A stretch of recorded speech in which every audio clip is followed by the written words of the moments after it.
Pertini Giulia, Trilacco, Manica Marica, Lagarina e Montanelli Lisa, Atletica Team Lappio.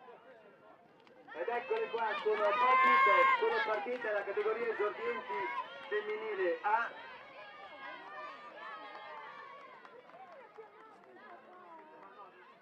Dovranno effettuare un giro medio pari a 710 metri. Allora aspettiamo la gara, ovviamente devono portarsi, ripeto, nella direzione opposta della zona di partenza. Trovate il pulmino per il ristoro, vale ovviamente per gli atleti ma vale anche per tutti i presenti a questa gara.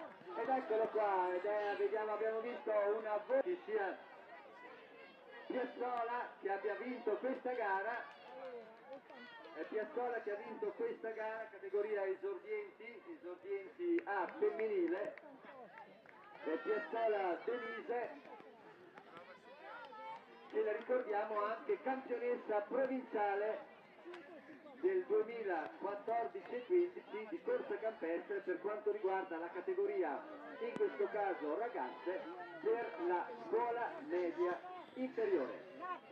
Quindi fissa Piazzola Denise il successo, ricordo che la finale provinciale si è svolta a Villa Lagarina per tutti gli istituti comprensivi della provincia di Trento, appunto, ha visto Piazzola Denise primiciare su un lotto di 180 concorrenti.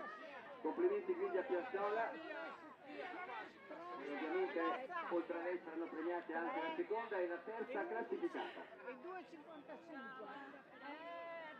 2,39. Però è bella che a mezzo metro,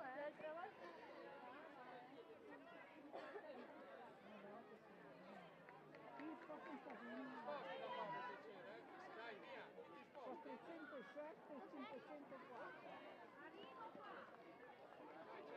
Qua. 2,89. Segnate il cartellino. 185.